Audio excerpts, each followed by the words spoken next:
नमस्कार दर्शक बंधु जीवन जिज्ञासा कार्यक्रम को स्वागत करुच्ची मु सोनालिशा। दर्शक बंधु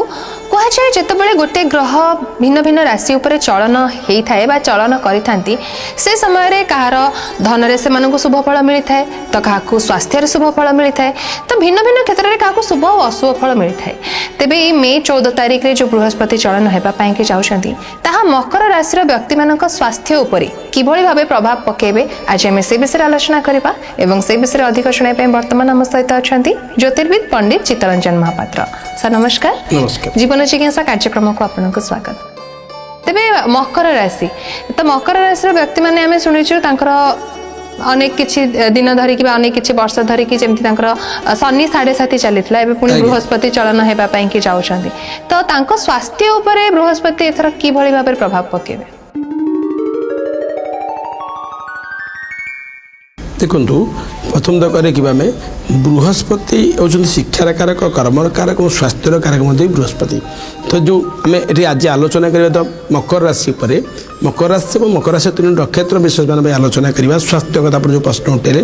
कहीं आम स्वास्थ्य कौन परिवर्तन बोले आम आलोचना करवा। आज्ञा देखु जो मे 14 2025 मसीहा रात्र 10:33 समय मृगशिरा नक्षत्र मिथुन राशि बृहस्पति चलन हे से समय तो मकर राशि पंचम बृहस्पति थिला पूर्वर जो वृष राशि चलन होते वृष राशि बृहस्पति थे किंतु एबे मिथुन राशि की जीवे से षष्ठ बृहस्पति हो षष्ठ घर बा 6th हाउस जो कहे ज्योतिष शास्त्र अनुसार गोचर हिसाब से भी पाठ कौच रोग ऋण शत्रु ये 3टा जिन प्रति केयरफुली रे मकर राशि व्यक्ति विशेष माने कहीं षष्ठ घर रोगर घर षष्ठ घर ऋणर घर षष्ठ घर शत्रु घर मध्य भी तो आपन को ये 3टा जिन केयरफुली रहा पड़ो कहीं कहली ना षष्ठ बृहस्पति मकर राशि षष्ठ बृहस्पति हो पूर्व आप शनि 7.5 कथा कहते अलरेडी कम्प्लीटली मकर राशि मैंने शनि 7.5 मुक्त हो जाती पूर्व जो मे 29 चलन होती तो ओबियसली से गोटे दृष्टि आप भल अच्छे शनि शुभ दृष्टि आप प्रति रही कि बृहस्पति दृष्टि टी अशुभ तो रोचे तो ये 3टा पार्ट आप गुरुत्व प्रदान कर अर्थात अथवा से रोगरू तो प्रथम जदि कौन शारीरिक असुविधा आप अनुभव करुँच तो इमिडिएटली डॉक्टर परामर्श करेंगे मकर राशि प्रत्येक व्यक्ति विशेष मान महिला मैंने विद्यार्थी मैंने मुझे रखी कहीं से प्रारंभ आप सब रोगर ट्रिटमेंट ने डॉक्टर परामर्श ने माने नुहे जे ग्रह खराब पड़ी मुझे कहली बोली ग्रह रोग हो बोली विव्रत होकर रही नुहे आज्ञा कहे ग्रह तो खराब पड़ी रोगटा से ता नुहे आज्ञा किंतु आप रोग रोग लगुच डॉक्टर परामर्श ने डिटेक्ट होकर आप भल पारे आज्ञा से हूँ गोटे पार्ट से प्रथम एडवाइस देवी ग्रह खराब पड़ी भाविकी रही रोग सृष्टि करिबो एई समय डॉक्टर का परामर्श नेबे प्रथम शरीर प्रति ध्यान देबे मकर राशि व्यक्ति विशेष मैंने यही चलन बृहस्पति चलन पर मे 14 पर ठारू तत्सत आउ कौन देबे ऋण अर्थात अजोता क्रेडिट करें से व्यवसाय करता लोक हूँ बा चाकरी करता लोक हूँ बा गृहिणी हूँ बा छोट आम जो विद्यार्थी मैंने हूँ आम जो ऋण करेंगे आवश्यक पड़ी ऋण करेंगे किंतु अजता ऋण जोटा आवश्यक नहीं अनएक्सपेक्टेड लोन जोटा मैं कहे आप आवश्यक नहीं आपड़ी गुरुत्व ना गोटे छोट मोट काम ऋण करी जोटी आप फिल कर व्यवसाय मोर आवश्यक नहीं मोर ये ऋणटा मो कले मु सुझी न पारे ये मानसिकता आसूसी चिंता करेंगे से अनुसार गुरुत्व दे ऋण करेंगे जदि ऋण जदि आणुंट परिशोध कर कष्टदायक तो मुझे कही रखी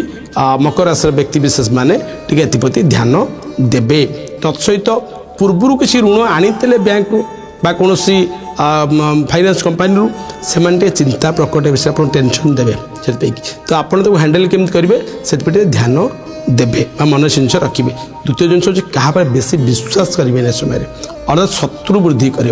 तो धरतु आप निजे सब कार्य गुड़ा कर चेष्टा करेंगे बट नॉट डिपेंड क्या डिपेंडेंट हे निर्भरशील हे ना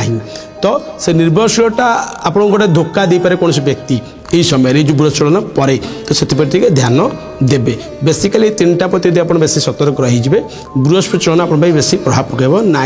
षष्ठ बृहस्पति जो चलन आम कहले तो एप्रति ध्यान देवे आउ अन्यत्र सब क्षेत्र में आप कर्म करेंगे ओबियसली भल फल पाइबे कि ओरी देवेनि तो मेन हूँ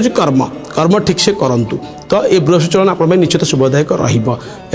अशुभत्व फल काटापी बृहस्पति चलन कि प्रतिकार कही रखुची ताकि भी करंतु कौन ଯଦି ପାରିବେ ଯେଉଁ 15 ତାରିଖ ଦିନ ମେ 14 ତାରିଖ ବୃହସ୍ପତି ଚଳନ ହେବେ ମେ 15 ତାରିଖ ଦିନ ନିକଟସ୍ଥ ଶିବ ମନ୍ଦିରରେ ଯାଇ ଶିବଙ୍କ ଦର୍ଶନ କରିବେ ଏବଂ ଅକ୍ଷତ ଅରୁଆ ଚାଉଳ ଚଢ଼ାନ୍ତୁ ଶିବଙ୍କୁ ଆଜ୍ଞା ଏବଂ କଞ୍ଚା କ୍ଷୀର ବେଲପତ୍ର ଏସବୁ ଲାଗି କରନ୍ତୁ ପ୍ରତି ଗୁରୁବାର କଲେ ମଧ୍ୟ ବି ଆହୁରି ଭଲ ଏବଂ ପାରିବେ କୌଣସି ବ୍ରାହ୍ମଣ ବ୍ୟକ୍ତି ବିଶେଷ ବା ଗ୍ରହ ବିପ୍ର ବ୍ରାହ୍ମଣକୁ ଧଳା ରଙ୍ଗର ବା ହଳଦୀ ରଙ୍ଗର ବସ୍ତ୍ର ଦାନ କରନ୍ତୁ ଦେଖିବେ ଆପଣଙ୍କ ପାଇଁ କି ଇଏ ବୃହସ୍ପତି ଥିବା ଅଶୁଭତ୍ୱ କଟିଯିବ କିନ୍ତୁ ଏଠି କହି ରଖିବି ମୁଁ ପ୍ରେଡିକ୍ସନ୍ ଦେଲି ଗୋଚର ହିସାବରେ ଆପଣଙ୍କୁ ଖରାପ ଅଛି ବୋଲି ଜାତକରେ ଆପଣଙ୍କର ବୃହସ୍ପତି ଶୁଭ ଥିବ ତ ଏସବୁ କିଛି ଆବଶ୍ୟକ ନାହିଁ ଯଦି କୌଣସି ବିଜ୍ଞ ଜ୍ୟୋତିଷ ଆପଣଙ୍କୁ ପରାମର୍ଶ ଦେଇଛନ୍ତି ଆପଣ ବୃହସ୍ପତି ପିରିୟଡ଼ ଅତ୍ୟନ୍ତ ଭଲ ଚାଲିଛି ବା ଜାତକରେ ବୃହସ୍ପତି ଅତ୍ୟନ୍ତ ଶୁଭ ଅଛି ନୋ ଡାଉଟ୍ ବା କିଛି ଆପଣ ଦ୍ୱନ୍ଦ୍ୱ ମନେ ରଖିବେନି ଏଥିପ୍ରତି ଧ୍ୟାନ ଦେବେ ନାହିଁ ଏସବୁର ଅଶୁଭତା ଆପଣ କିଛି ପକାଇବ ନାହିଁ ବଟ୍ ଟିକେ କନସିୟସ୍ ରହିବେ ସତର ଖାଲି ରହିବେ ଆଜ୍ଞା ଆଉ କିଛି ଅସୁବିଧା ହେବ ନାହିଁ ତ ପ୍ରତିକାର କରନ୍ତୁ ଦେଖିବେ ବୃହସ୍ପତି ଚଳନଟି ଆପଣ ମକର ରାଶି ପାଇଁକି ବା 3 ନକ୍ଷତ୍ର ବ୍ୟକ୍ତି ବିଶେଷ ପାଇଁ ଅତ୍ୟନ୍ତ ଶୁଭଦାୟକ ରହିବ ନିହାତି ଭାବରେ ବୃହସ୍ପତି ଚଳନ ସବୁ ରାଶି ମାନଙ୍କ ପାଇଁକି କୋଠି ଶୁଭ ଫଳ କୋଠି ଅଶୁଭ ଫଳ ନେଇକି ଆସୁଛି ଏବଂ ତା ସହିତ ଆମେ କୋଠି ନା କୋଠି ତାର ପ୍ରତିକାର ବିଷୟରେ ବି ଆମେ ଆଲୋଚନା କରୁଛେ ତ ଯୋଉ ବି ଦର୍ଶକ ବନ୍ଧୁ ମାନେ ବର୍ତ୍ତମାନ ଆମକୁ ଦେଖୁଛନ୍ତି ଚିତ୍ତରଞ୍ଜନ ସାର୍ ତ କହିଦେଲେ କି କଣ କଣ ପ୍ରତିକାର କଲେ ଆପଣଙ୍କୁ ଆହୁରି ଶୁଭ ଫଳ ମିଳିବ ଆଉ ଅଶୁଭ ଫଳ ପାଇଁକି ଆପଣ ଚିନ୍ତାରେ ରହିବେନି ତ ଆଶା କରୁଛି ଆଜିର এই କାର୍ଯ୍ୟକ୍ରମଟି ଆପଣ ସମସ୍ତଙ୍କୁ ନିହାତି ଭାବରେ ଭଲ ଲାଗିଥିବ ସମୟ ତ ସରି ସରି ଆସିଲାଣି ଦର୍ଶକ ବନ୍ଧୁ ଆମକୁ ବିଦାୟ ନେଇ ଯିବାକୁ ପଡ଼ିବ ହେଲେ ପୁଣି ଆପଣମାନଙ୍କ ପାଖକୁ ଫେରିବୁ ଆମର ଏହି ସ୍ୱତନ୍ତ୍ର କାର୍ଯ୍ୟକ୍ରମ ଜୀବନ ଜିଜ୍ଞାସା ସହିତ ରହୁଛୁ ନମସ୍କାର।